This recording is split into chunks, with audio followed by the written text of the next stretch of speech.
Alhamdulillah.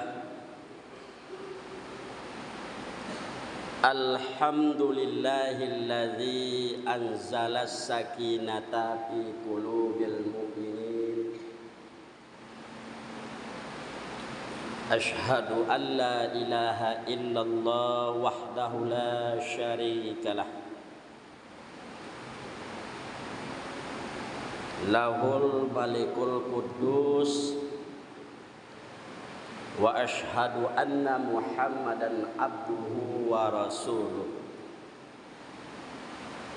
allazi yaftahul abawabal khairi wa ya'laku abawabasy syarr. Allahumma fasholli wa sallim wa barik ala sayyidina Muhammad wa ala alihi wa ashabihi ajmain.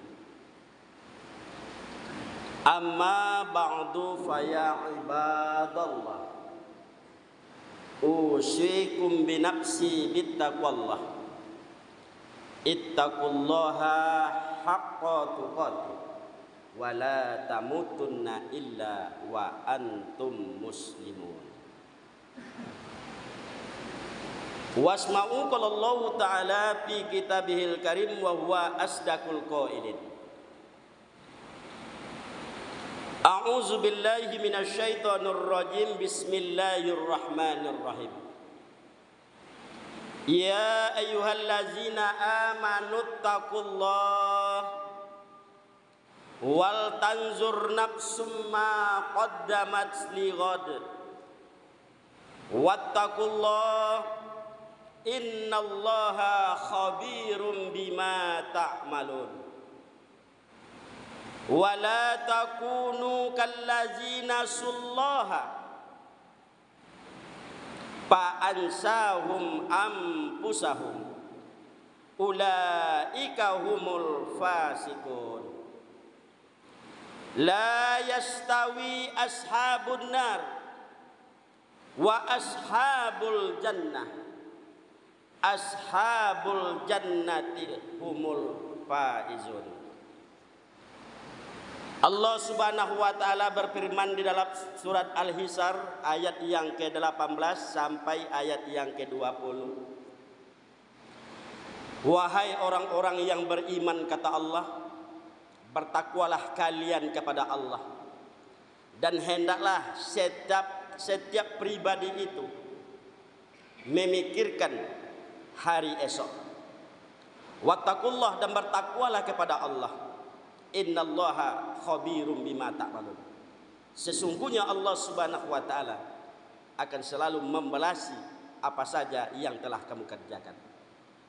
Wala takunu kallazina sullah, dan janganlah engkau menjadi seperti orang-orang yang melupakan Allah. Fa'ansahum anfusahum. Ketika engkau melupakan Allah, maka Allah melupakan kamu dengan dirimu sendiri. Ulaika humul fasikun, maka mereka itulah golongan orang-orang yang fasik. La yastawil ashabin nar wa ashabul jannah. Tidaklah akan sama, kata Allah, di antara penduduk neraka dengan penduduk surga. Ashabul jannah humul faizun. Sedangkan penduduk daripada surga itu, mereka adalah orang-orang yang selalu mendapat keberuntungan. Maha benar Allah dalam segala firman-Nya. Ma'asyiral muslimin, sedang Jumat yang berbahagia. Pertama dan yang paling utama, puji dan syukur kita kepada Allah Subhanahu wa taala. Kemudian selawat dan salam kita peruntukkan kepada Rasulullah sallallahu alaihi wasallam, dan mengucapkan Allahumma sholli ala sayyidina Muhammad wa ala ali sayyidina Muhammad. Ma'asyiral muslimin, sedang Jumat yang berbahagia.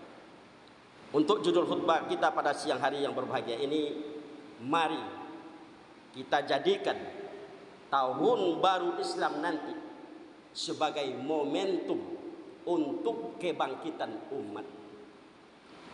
Ma'asyiral muslimin, sedang Jumat yang berbahagia. Dalam masalah menjalani hidup dan kehidupan manusia di atas dunia ini, Rasulullah membagi kita manusia dalam 3 golongan. Yang pertama, kaum muslimin yang berbahagia, dalam menjalani hidup dan kehidupan manusia ini, ada manusia itu yang hidupnya selalu mendapat keberuntungan. Kemudian kaum muslimin yang berbahagia, dalam menjalani hidup dan kehidupan di dunia ini, manusia itu ada juga yang tidak pernah mendapat keberuntungan dalam hidup dan kehidupannya. Mereka akan selalu mendapat kerugian di dalam hidup dan kehidupannya. Bahkan kaum muslimin yang berbahagia, dalam menjalani hidup dan kehidupan kita di dunia ini, golongan yang ketiga, kata Rasulullah sallallahu alaihi wasallam, ada manusia itu, kata Rasulullah, sepanjang hidupnya, di dalam kehidupannya, mereka selalu mendapat kemarahan-kemarahan Allah. Mereka selalu mendapat laknat daripada Allah Subhanahu wa taala. Maka kaum muslimin yang berbahagia, dalam menilai kehidupan tahun ini, kaum muslimin yang berbahagia, coba kita renungkan, berada di golongan yang mana kita? Siapa manusia-manusia itu yang selalu beruntung dalam hidup dan kehidupannya? Rasulullah menjelaskan, "Man kana yaumuhu hairun min amsihi fahuwa rabihun." Yang beruntung itu, kata Rasulullah, siapa saja yang hari ini lebih baik daripada hari kemarin. Yang beruntung itu, kata Rasulullah, siapa yang tahun ini lebih baik daripada tahun kemarin. Yang kedua, siapa pula orang-orang yang selalu merugi dalam kehidupannya?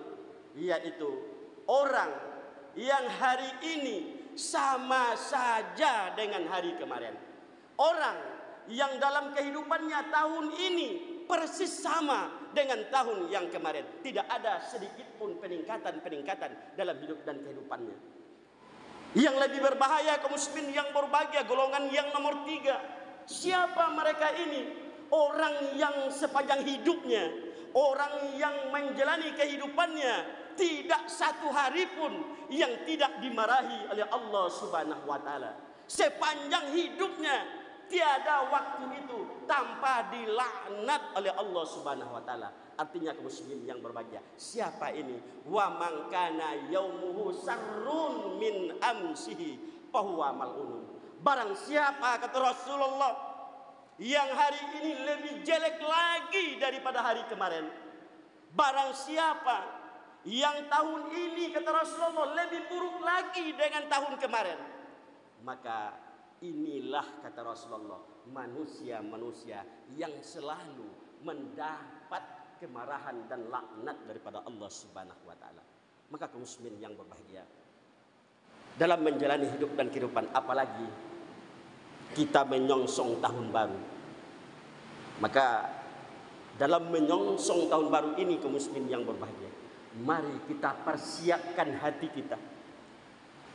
Mari kita buka pintu hati kita untuk menjadikan tahun baru nanti menjadi momentum kebangkitan umat.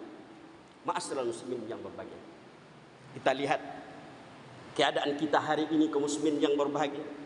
Kalau kita baca melalui media, kita umat Islam hari ini, kaum muslimin yang berbahagia, sungguh jauh ketinggalannya dibandingkan dengan umat-umat yang lain. Kalau di zaman Rasulullah sallallahu alaihi wasallam, di zaman para sahabat, di zaman para tabi'in, di zaman para tabi'in, syiar Islam ini luar biasa. Terutama dalam memakmurkan masjid, dalam melaksanakan solat berjamaah. Hari ini, zaman kita ini, untuk membuktikan betapa banyaknya umat Islam itu, kita tengok pada solat 2 hari raya. Ketika itu saja yang menandakan betapa banyaknya umat Islam ini. Selain daripada itu, kaum muslimin yang berbahagia, dalam masalah mensiarkan agama ini, meramaikan masjid, memakmurkan masjid, inilah yang paling lemah di hari ini, kaum muslimin yang berbahagia. Jadi justru karena itu, dalam menyongsong pertukaran tahun ini nanti, kaum muslimin yang berbahagia, mari kita jadikan sebagai untuk membangkitkan, yaitu semangat umat, terutama dalam mensiarkan agama Allah Subhanahu wa taala, dalam masalah memakmurkan masjid.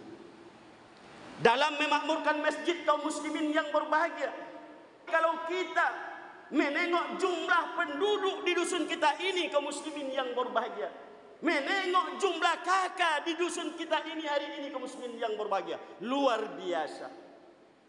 Dari sekian ribu penduduk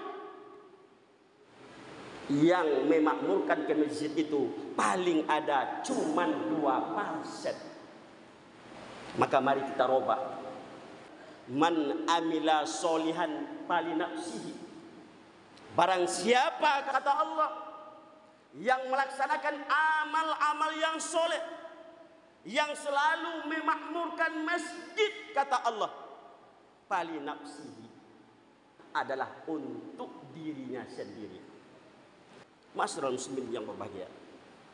Maka ini yang mesti kita hijrah ke muslimin yang berbahagia. Mesti kita bangkit ke muslimin yang berbahagia. Di mana di kampung kita ini kita siarkan kembali yang terutama untuk memakmurkan masjid. Bagaimana anak-anak kita mau ikut ke masjid hari ini ke muslimin yang berbahagia, sementara kita orang tuanya tidak ada ke masjid. Bagaimana anak-anak kita melaksanakan sholat berjemaah di masjid, kita orang tuanya tidak berjemaah di masjid. Maka muslimin yang berbahagia, ini kesempatan bagi kita untuk merubah kehidupan kita. Supaya apa? Dalam hidup dan kehidupan kita selalu menjadi orang-orang yang beruntung. Ketika kita ingin tahu kaum muslimin yang berbahagia, orang-orang yang memakmurkan masjid itu, kalau kita lihat padilanya dalam hadis yang sahih kata Rasulullah SAW, man tawaddo'a fa ahsanal wudu'a summa kharaja ilal masjid lam yahtu khutwatan illa rafi'at lahu darajatun. Kata Rasulullah, barang siapa yang berwudu di rumah, kemudian dia keluar dari rumahnya berangkat ke masjid. Apa tujuannya ke masjid? Melaksanakan sholat. Maka tidaklah dia akan melangkah dengan satu langkah kaki kanannya illa rafi'at lahu darajatun, kecuali Allah berikan balasannya, Allah angkat derajatnya. Satu langkah yang dia langkahkan kaki kanan diangkat oleh Allah Ta'ala dengan satu kemuliaan. Ma'asyiral muslimin yang berbahagia. Kemudian tidak juga melangkah kaki kirinya satu langkah kata Rasulullah, kecuali diampuni oleh Allah, dihapus oleh Allah kesalahan dan dosanya, satu kesalahan dan dosa. Maka kaum muslimin yang berbahagia, berharap kita kepada Allah Subhanahu wa taala untuk keberuntungan akhirat kita. Maka memakmurkan masjid ini adalah hendaknya sebagai amalan terakhir kita di dalam menjalani hidup dan kehidupan ini. Setelah kita rajin memakmurkan masjid ini, ketika kita selalu memakmurkan masjid ini, ketika itu kita dipanggil oleh Allah Subhanahu wa taala, kita tidak akan pernah menyesal kaum muslimin yang berbahagia. Kenapa? Karena kita mati dalam kemuliaan. Satu langkah saja kita langkahkan kaki kanan kita ke masjid, satu kemuliaan yang diangkat oleh Allah Subhanahu wa taala. Satu saja langkah kaki kiri kita ke masjid, maka dihapuskan oleh Allah satu dosa. Di ketika kita meninggal nanti, sudah rajin kita ke masjid kaum muslimin yang berbahagia. Inilah yang dikatakan husnul khotimah, mati dalam keadaan mulia, mati dalam keadaan sedikit dosa dan kesalahan. Kenapa? Yang menghapusnya adalah langkah kita ke masjid ini. Mulai tahun baru ini kaum muslimin yang berbahagia, mari kita ramikan masjid yang megah ini. Mari kita lebih memberikan manfaat yang lebih banyak kepada orang-orang yang telah berinfak, yang telah bersedekah di masjid kita ini. Dengan apa? Dengan selalu meramaikan masjid kita ini. Mudah-mudahan kaum muslimin yang berbahagia, apa yang kita inginkan untuk kedepannya itu selalu diridhai oleh Allah Subhanahu wa taala. Mudah-mudahan tahun depan itu akan lebih baik daripada tahun ini. Fa'tabiru ya ulil absar la